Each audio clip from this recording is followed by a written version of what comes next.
8 نشانه اصلی بروز بیماری گند خون که نباید اون رو نادیده بگیریم. سلام بچه، امیدوارم که حالتون عالی باشه. اشکان هستم و قراره که داخل این ویدیو با هم 8 نشانه بروز بیماری گند خون رو صحبت کنیم. این نشانه ها اکثرا نشانه هایی هستن که مردم بهشون بی‌توجهن و ما باید زمانی که این نشانه ها رو توی بدن خودمون یا دوستان و اطرافیانمون دیدیم حتما به پزشک مراجعه بکنیم. خب بچه ها، اولین نشانه افزایش تشنج و سردرده. تغییرات در سطح گند خون میتونه که باعث تغییرات روانشناختی بشه و در نتیجه اون تشنج‌ها و سردردها خیلی بیشتر میشه و افزایش پیدا میکنه. پس اگر که سردردهای خیلی شدیدی داریم، احتمال داره که به خاطر گند خون ما باشه. دومین نشانه بی‌اشتهایی و لاغریه. اگر که شما بیش از حد احساس گرسنگی میکنید، در عین حال وزن خودتون رو هم از دست میدین، به خاطر بیماری گند خونتون رو و حتما باید به پزشک مراجعه بکنید و با پزشکتون صحبت کنید.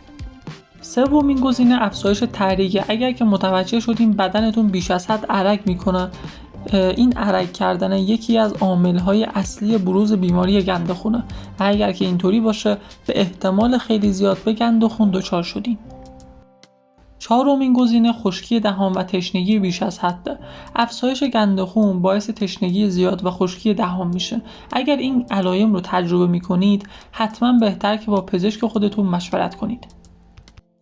پنجمین نشانه بیقراری و اضطرابه. تغییرات در سطح خون میتونه که باعث افزایش سطح استرس در بدن بشه و روی وضعیت روحی تاثیر بذاره و در نتیجه اون اضطراب و بیقراری میاره.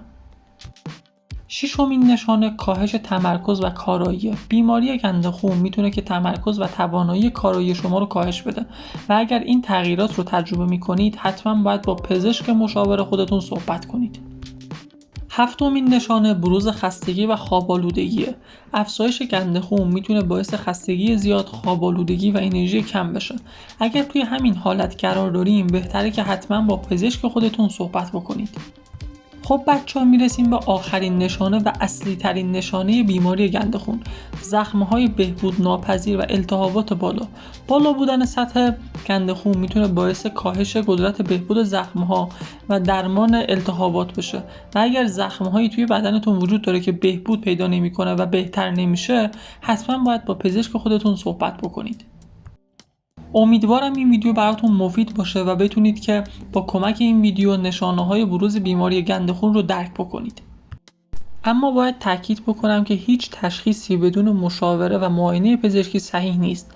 بنابراین اگر که شما یا عزیزانتون با هر یک از این نشانه‌ها مواجه شدین، بهتره که فوراً به پزشک خودتون مراجعه بکنید. خیلی ممنون که تا اینجای ویدیو با من همراه بودین. حتما کانال من رو ساب بکنید و زنگوله رو بزنید و اگر که هر نظری داشتین داخل بخش کامنت ها برای من بنویسید.